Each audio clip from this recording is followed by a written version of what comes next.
Hey, my name is Ryan Giaso, and right now I'm just going to talk about some of the very basics as to how we add these type of symbols and illumination cones into our images for LBPro. So, in order to get an image into the program, you can do it in two ways. I can either create a new project and I can use these overheads. So I can use Google Earth overheads, or I can upload any image that I want. So I can do that by, I'm in the area section, add new. So I can add new area video task. So we're talking about adding a new area, and that photograph is coming from anywhere. I believe it can also take PNGs and PDFs. So we can upload JPEGs, PNGs, PDFs, I believe, into here as well. So let's just talk about this face on first and foremost, because this is what the majority of our users are using face-ons in order to show a visualization of their design intention. So we've uploaded this video or this photograph of a front of a home. And in order to get the symbols in, all I'm doing is I'm clicking on a category. I'm clicking on that particular fixture, and it automatically moves that particular fixture into the center of the screen. So let's just say I wanted to put this up down sconce light right here in the middle of my window, which I wouldn't recommend.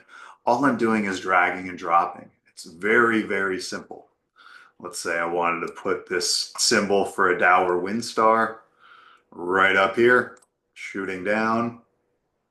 I can do that. And then I have all of this adjustability to change the direction of the cone, change the color of the cone, change the width of the cone. I can change the brightness of the cone here.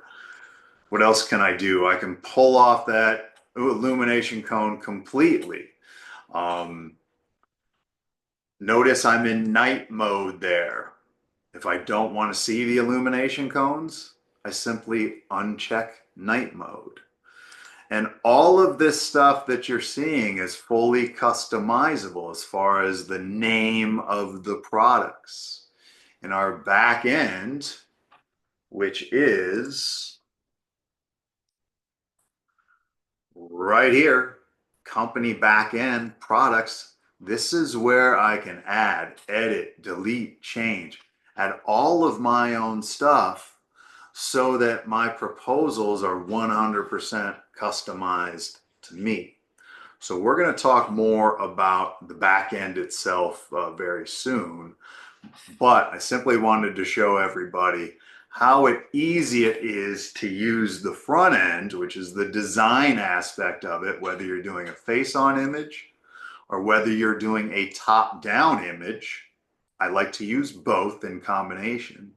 The principles are still the same. You're simply dragging and dropping CAD style symbols into a screenshot, into a drawing, into a PDF, into some sort of image, and then you're moving those symbols around. And there's a bunch of different customizations that we have within those symbols. Notice that I can dictate which lamp I want inside. I can dictate the color temperature again.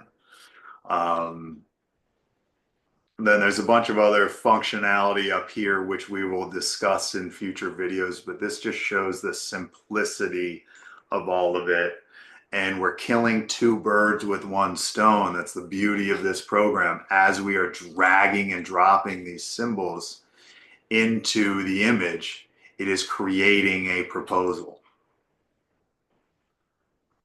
So a proposal was created based on all of that information that we dragged and dropped into the design. So this is the only program that I know of that allows you to kill two birds with one stone and create a design and a proposal at the exact same time.